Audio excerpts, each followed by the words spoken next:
via video conference today.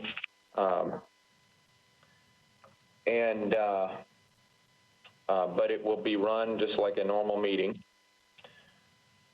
We're going to dispense with the Pledge of Allegiance, given that we are all in different locations and not necessarily in front of a flag, but no disrespect, but we are not going to have the Pledge of Allegiance for our meeting.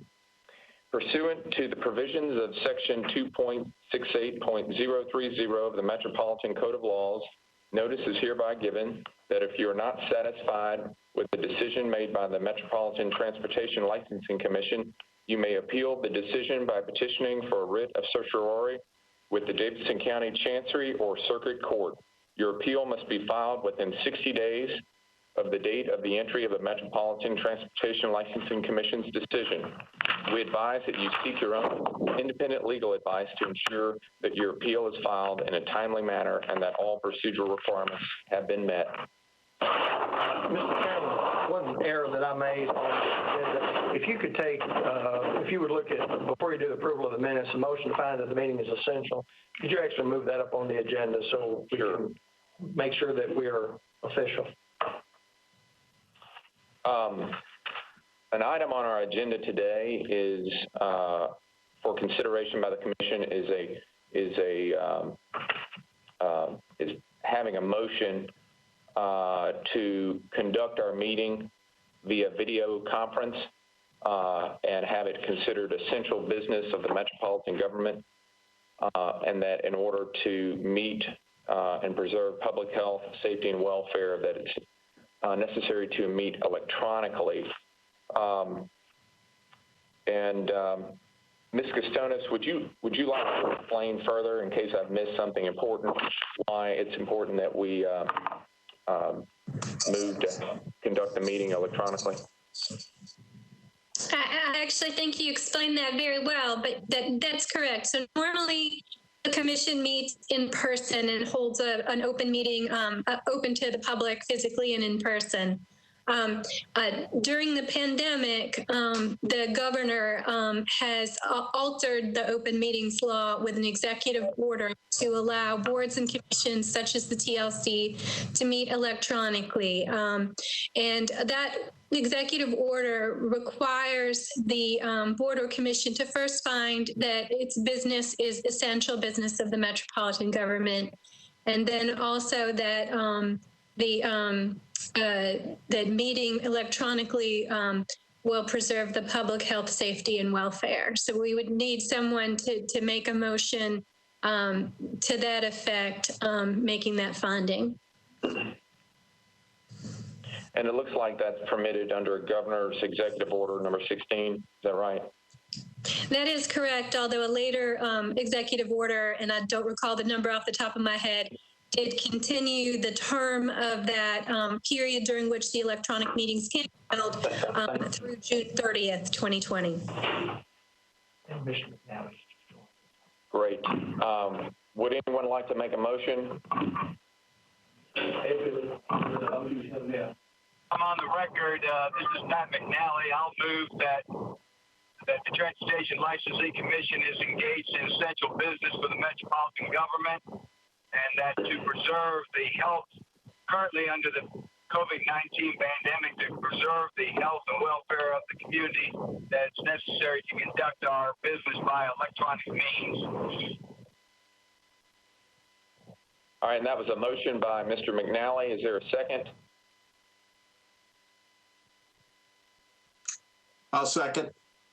And we have a hand raised by Mr. Rogers. Thank you. All those in favor, I will call on your name, and then you can respond verbally.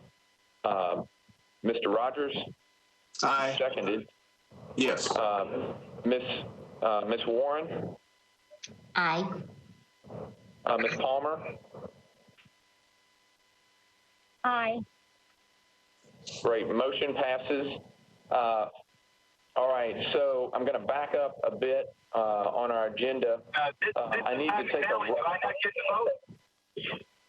Well, it was your motion, Mr. McNally. Do you want to Okay. Do you want to vote? I just missed saying aye. Okay. I need to take a roll call, given that we're all in different places. So I'm going to call out your name individually, and if you will please answer that you are present.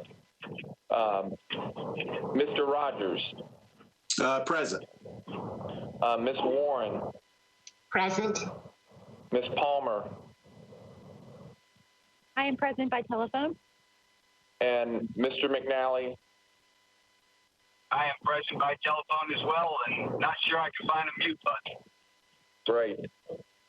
All right, and of course, my name is Sal Hernandez. I am the chair of the Transportation Licensing Commission. Mr. Fields circulated to the commission members before our meeting a few days ago the draft minutes from our last meeting, which I believe was in February. Have the commissioners had an opportunity to review the draft minutes? We have. Would anyone like to make a motion regarding approval of the minutes? I'll be good. I'll so move. Is there a second? Pat McNally will second that motion. All right.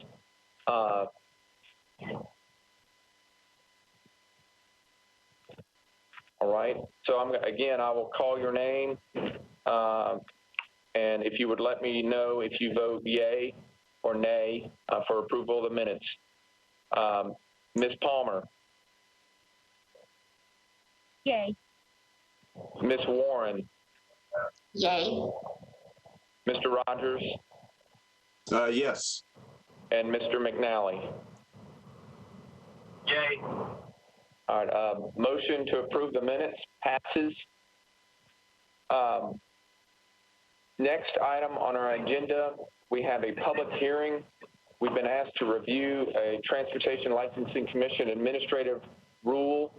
The language is all permittees and certificate holders must follow all orders of the Metropolitan Government's Department of Public Health and its directors, subject to the limited public health emergency declared by the Board of Public Health, or be subject to discipline by the Transportation Licensing Commission. Mr. Chairman, if I may. Yes. If anyone in the public has a desire to make a comment on this particular issue before the commission, please dial 629-255-1913, 629-255-1913. The lines are open for you to be able to make a comment.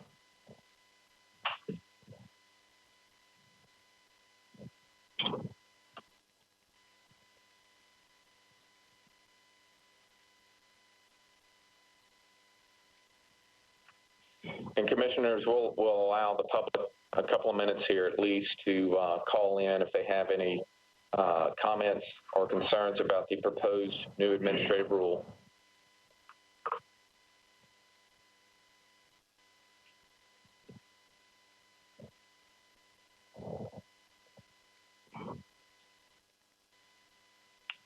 While we're waiting for anyone from the public to call in, commissioners, would anyone like to make any comments themselves or discuss the proposed rule? Could I ask exactly what the immediate impact would be of this? Ms. Gustonis, do you have a response to that question? Sure.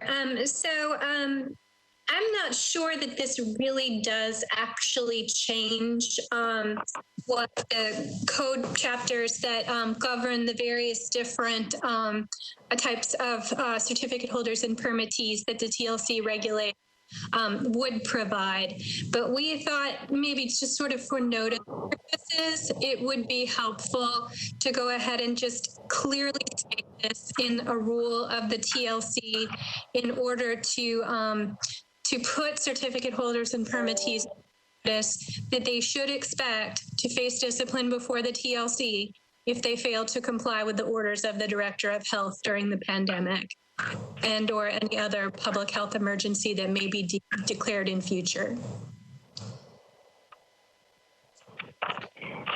Okay, have they ordered that, say, a driver in a taxi has to wear a mask? I mean, does it have that kind of impact? It's my understanding that the taxi cabs are exempt from the from at least the federal law in terms of as an essential service. I don't think there has been a order from the health department. At least it's not come through our office. I can certainly inquire. I can inquire with them on that particular issue. If the public, well, let me just inquire. I'll speak with the Department of Health, and if that's something that should be, I'll make certain that that's communicated with all the cab companies. And all of our companies for that matter.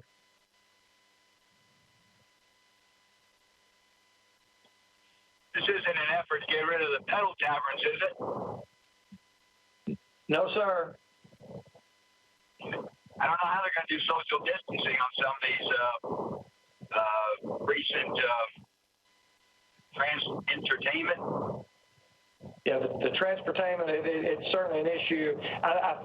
Several of the companies that we regulate have been in direct contact with the health department to talk with the director and getting their advice. So they have engaged the health department directly. That's good to hear. We probably had enough time. Yes. At this time, I'm not aware of anyone having. Go ahead, Mr. McNally. I'm sorry, I couldn't hear you. I was just curious if Mr. Fields or the staff had heard anything from the public in writing about a comment on this particular motion or issue. We have not.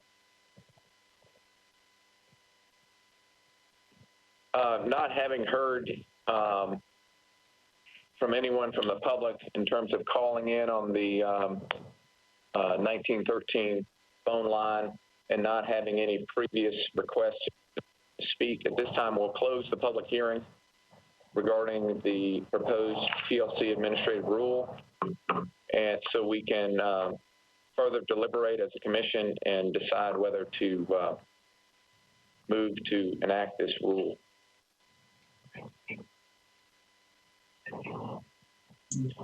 I'll move we enact the rule. Do we have a second? We've got a raised hand, Ms. Palmer. I'll go ahead. I'll second the motion. All right, all those in favor, I will call your name and you'll please vote. Mr. McNally? Aye. Ms. Warren? Aye. Mr. Rogers? Aye. Ms. Palmer? Aye. Motion passes. Thank you. Next item on our agenda involves booting services. We've been requested to review a booting company application for Cumberland Enforcement LLC. Mr. Fields? We've reviewed his application and everything is in order. He meets the requirements to operate as a booting service in Nashville, Tennessee. Is there a motion regarding approval? I'll move to approve. This is Pat McNally. Is there a second? Got a raised hand from Ms. Warren. I'll second the motion for approval. All right, all those in favor, I will call your names individually. Mr. Rogers? Aye. Ms. Palmer? Aye. Mr. McNally? Aye. And Ms. Warren? Aye. Thank you. Motion passes. Next item on the agenda is under wreckers and towing services. We've been asked to review an LLC addition, address change, and storage lot change for a non-consent towing company, Advanced Towing and Recovery Service. Mr. Fields. Advanced Towing is one of our non-consent towing companies. They have actually moved to a lot that had previously been used by Mikey's Towing. Mikey's Towing is out on Shakespeare Avenue in Madison, Tennessee. The lot has been inspected multiple times over the years. Everything is in order to approve this application and request. Thank you, Mr. Fields. If anyone would like to propose a motion, please raise your hand and I'll call on you.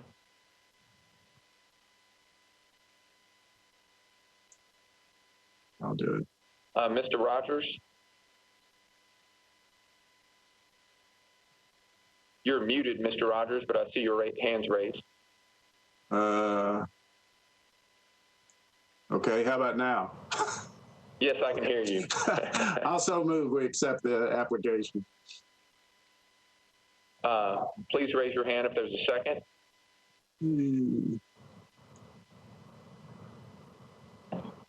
Ms. Warren? Yes, I'll second the motion for approval. All right.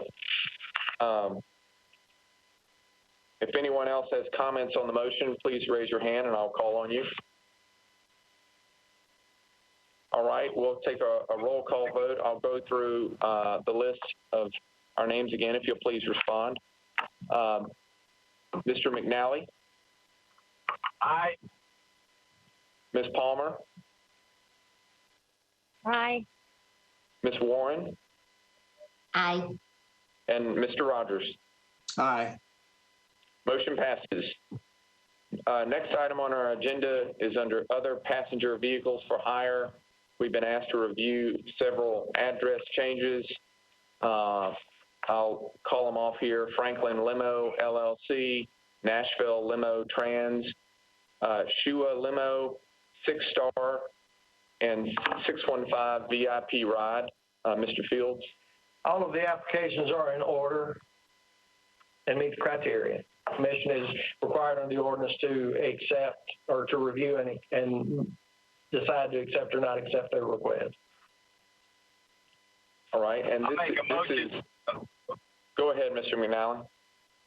No, I didn't mean to interrupt you. I'm sorry. I was just going to say that there's several items that fall under other passenger vehicles for hire,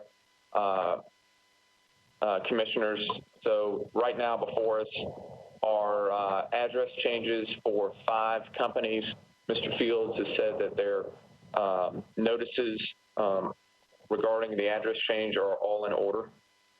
Mr. McNally, would you like to make a motion? Yes, I would make a motion to approve the applications with the change of addresses en banc, just all together. Commissioners, please raise your hand if you'd like to second. Mr. Rogers, go ahead. I'll second. All right, I'll call each of the commissioners' names if you'll please vote. Ms. Palmer?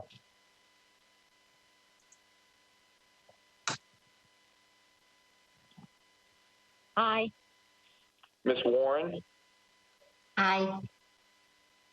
Mr. McNally? Aye. And Mr. Rogers? Aye. Thank you. Motion to approve the address changes passes.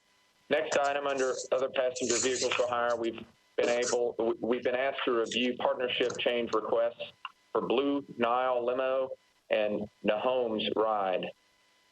Mr. Fields? As you have in the address change, these applications are required to be approved, to be reviewed, and then subsequently approved by the Commission. They are in order.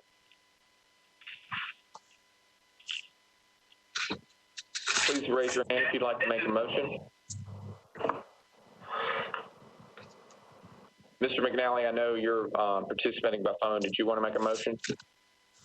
Well, I had a question. I just wasn't exactly sure what Blue Nile and the other companies were doing. Are they combining or what's going on? I'm sorry. To clarify, Blue Nile Limo has asked to remove Ama Akililu as a partner, and Nahome Ride has asked to remove Addis Gibber Hawat as a partner.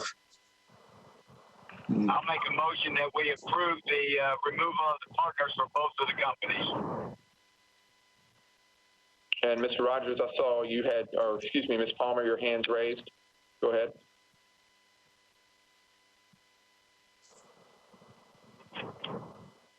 You're muted, Ms. Palmer.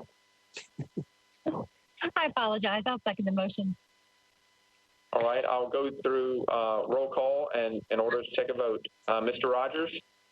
Aye. Ms. Palmer? Aye. Ms. Warren? Aye. And Mr. McNally? Aye. Motion passes. The partnership change requests are approved.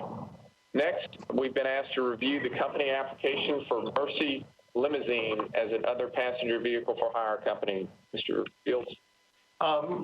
Mercy Limousine has applied to be a company. I spoke with the owner this morning to confirm everything. His application is in order. And this is a company operation. It's a new company. All right, if you'll please raise your hand if anyone would like to make a motion regarding the application for Mercy Limousine.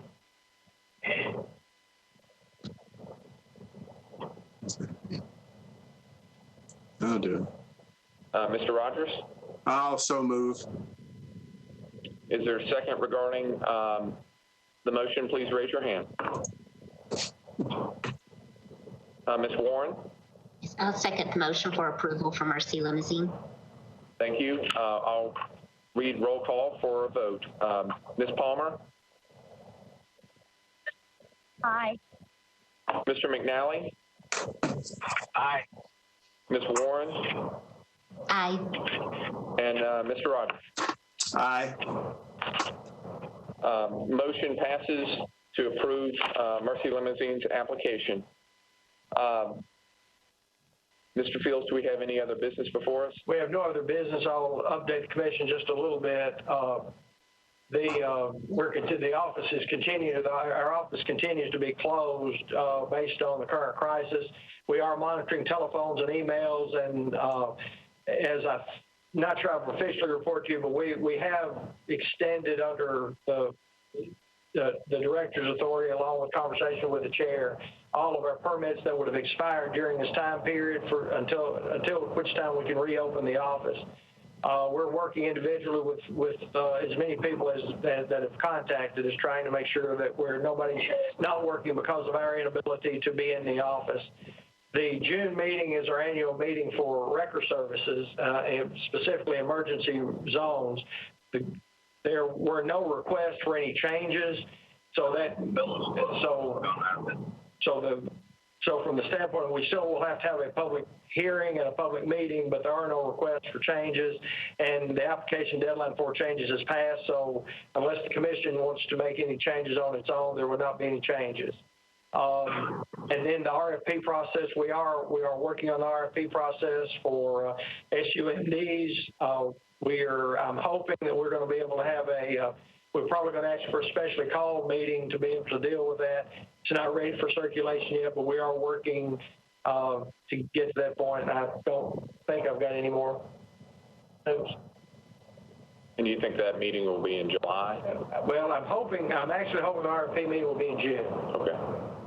We have to the middle of August to award it, and it's a little bit different because procurement puts it together along with the assistants. You delegated staff to be able to work with them to make that happen, but it still has to be approved by the commission before it goes out, or before it can be awarded. So it's Terry, Ms. Costonis, you may want to comment on that, but it's still going to require your action to review it and have a public and discuss it before it's a final document.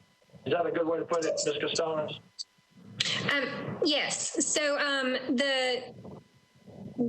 we had an issue the first time around after BL 2019-1658 passed, and that was delegated to the commission to issue an RFP.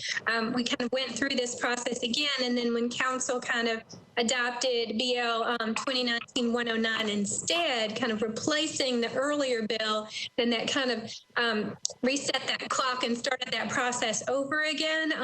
So we're in kind of the same position that we were before, but purchasing trust to keep the procurement process as impartial as possible at this stage. And so they like to keep, the drafting of the RFP before it's released by the purchasing office confidential, just to try to adhere to best practices in terms of procurement for governmental entities. And so they will issue the RFP first, and then the commission will subsequently meet so that you all will be able to, have access to that document before your meeting and be able to formulate your thoughts and comments on it. And then after it is issued, it can be and will be probably amended. So what we would ask the commission to do is just kind of either approve it as issued by purchasing or amend it if you have changes that you want to make to it. And then that amended document will be out there for potential bidders to respond to. And so that would certainly be well before the award. We would make sure that there would be time after that meeting for the people responding to the RFP to adjust to any amendments in their response. Billy, did you want me to speak to the other SUMD question regarding the changes that have happened? Yes. I don't know that you need to. If you'd like to, I think it's fine, but I'm not sure the commission needs to take any action on it. No, the commission definitely does not need to take any action on it. It would be if an FYI type item. I think that's fine. I don't have any problem with that. We had some questions raised about one of the SUMD certificate holders being acquired by one of the other companies. And looking back at the two council bills that addressed the temporary permits during this period we're in right now prior to the award of the RFP, both said that the permits shall consist of temporary permits authorized under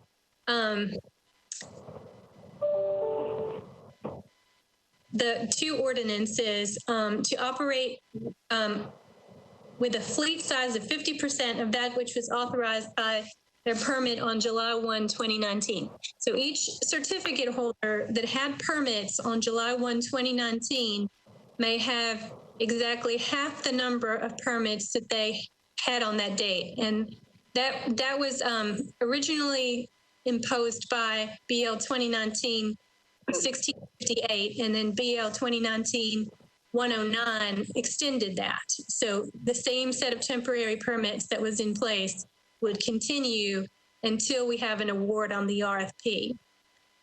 So as long as a company continues to exist in its legal right, as long as it's a separately legally existing entity, if it was a certificate holder on July 1, 2019, you can retain the number of permits that it had as of that date.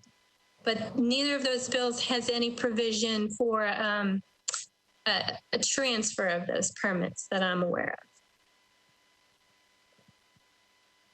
So that's just our RFP update for the commission. I have a question. I apologize if this was addressed some other time, but I know at one point, Ms. Palmer and there were several others interested persons on a kind of a subcommittee to help with the procurement office come up with the RFP. Do we know the results of that or the input from that subcommittee? We actually completed most of the process prior to the council taking the action. We just needed additional days. We were unable to meet the 120 days, if you remember last fall. The committees met multiple times. We took input from a variety of constituencies around the city. So basically what we've done is we've took that original document document, and then we've supplemented along with the additional instructions that the Metropolitan Council has given us. So it's a hybrid of the original document that we were very close to being prepared to distribute or to ask for procurement to proceed with. So we would still be happy to take any comments, statements, thoughts that the public would have of something that should be included in it. I would encourage them to go ahead and you could send it directly to the commission office, send it to me. But I'd be happy to have that, and then when the time comes for the commission to be able to meet, we could take those, the commission would then be able to consider all of those things to make any amendments and alterations to suggestions to the procurement department in order for the RFP to be amended. And Ms. Costones, I'll look back to you. Did I get that correct?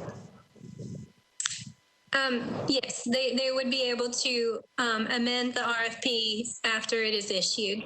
We would have the public meeting to discuss that. So we're basically the same. We're following the same process we had to begin with, right, other than we just had some additional instructions and direction from the Metropolitan Council. Correct. And do you know how much time we'll have to review the proposed RFP before we meet? As I know, you said you're trying to schedule a special setting in June. That's Oh, I would say if we're able to do it, it'll be toward the end of June, because I don't want to give you 4 minutes to it's not going to be an expansive document where you have to spend days studying it, but it's several pages of information and ideas. So we want to give you as much time as possible. Mostly, we would just need to make sure that we can provide enough time for the commission to consider it, make any sort of changes. The changes can be made very quickly. According to procurement there and talking to Ms. Ray, in procurement, those changes will be almost instantaneous. And then so those amendments can be made quickly, and then get the responses back, and then come back to the commission in August to award. Well, come back, I guess the procurement director actually makes the award. So the procurement director would conduct the selection based on the delegation of authority from the commission to do that, but then the commission would subsequently to confirm, I guess, that they're comfortable with the result of the award of the RFP. So the short answer is we're going to get you it as quickly as we can get it completed. We want to get it to the commission. great. Ms. Palmer, I see your hands raised. Mr. Rogers, you've also raised yours. I'll let you speak first, Ms. Palmer. Thank you, Mr. Chair. Just a couple of quick questions. Mr. Fields, do we anticipate having those meetings in person? I don't have a good answer for that right now. Right now, we're precluded from being able to have that meeting just from the number of people, I think. We will, obviously, we're going to know more as the days go forward, and waiting for Mayor Cooper and the health department to give us additional instructions. Obviously, I would rather have in-person meetings because I just would prefer that. By the same token, we'll have to follow the guidance of Metropolitan government. So if we get in a situation where we're ready to move forward, but we're still under the governor's video order, I mean, how much time do we have in terms of postponing that so we can have it in person? Because I'm sure there's going to be a lot of interest. Does that make sense? It does. I'm not sure I have a good answer for that. I haven't really thought about working back forward in terms of how long it takes, because the process, the 120 days does not include any challenges or any appeals. So the good news is that time will not eat into the 120 days. Basically, the 120 days, let me stop that. Ms. Costones, would you, on the 120-day issue, would you describe that to the commission? Yes, so the 120 days started running as of the effective date of BL 2019-109, and it goes, what has to happen within that 120 days is we have to get to the award stage of the RFP. It is possible, and in the context of other situations, we have had protests of RFPs and then appeals from those protests. That type of activity would not count within the 120 days. So if we get to the award stage before the 120 days is up, we will have complied with the council order. And then if there's a subsequent protest and or appeal from that protest thereafter, that will not count toward the 120 days.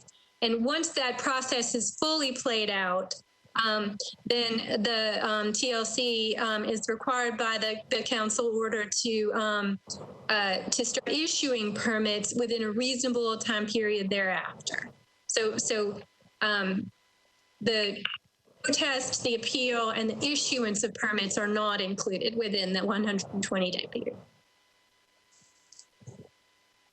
So I think, Ms. Plum, the good news, that actually gives us more time to be able to, the commission for consideration, within reason anyway. That's the reason we're trying to get the end product completed so it can get to, it can be published by the procurement division.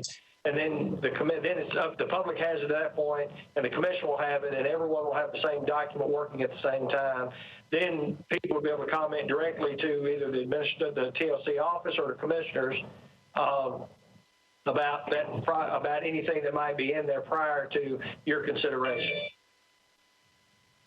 Okay, Mr. that's Rogers? helpful. Yeah, the ordinance that was just passed did not specify how many companies would be given contracts. I assume that authority is with the commission. At what point do we make that decision?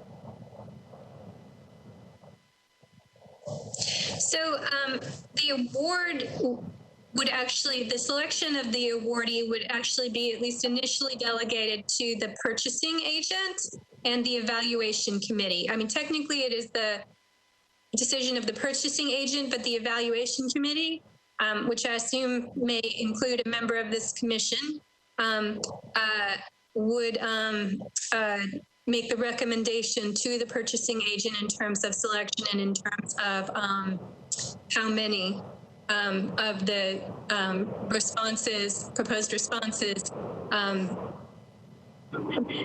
award. So it's not capped.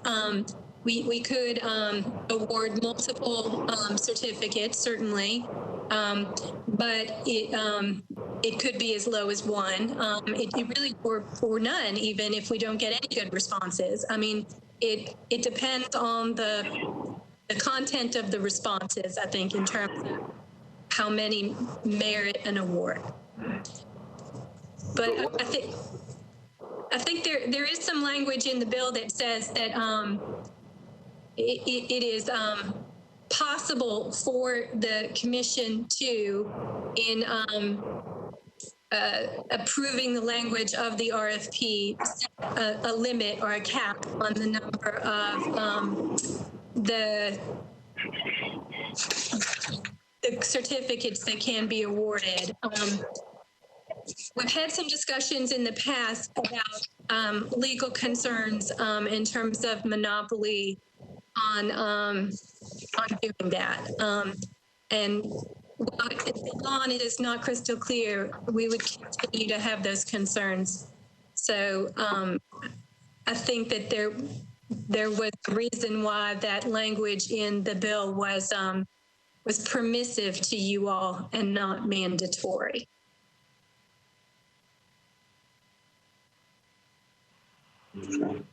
All right. Anyone else have any comment? Please raise your hand. All right. It looks like that concludes our discussion under other business. Would anyone like to call for an adjournment? Make a motion. This is Commissioner McNally. Make a motion to adjourn this meeting. Is there a second? We got a raised hand from Ms. Palmer. I'll second the motion to adjourn the meeting. All right, we'll just take a voice vote. All those in favor say aye. Aye. Aye. Aye. Motion passes. Meeting's adjourned. Thank you, everyone. Thank you. Thank you.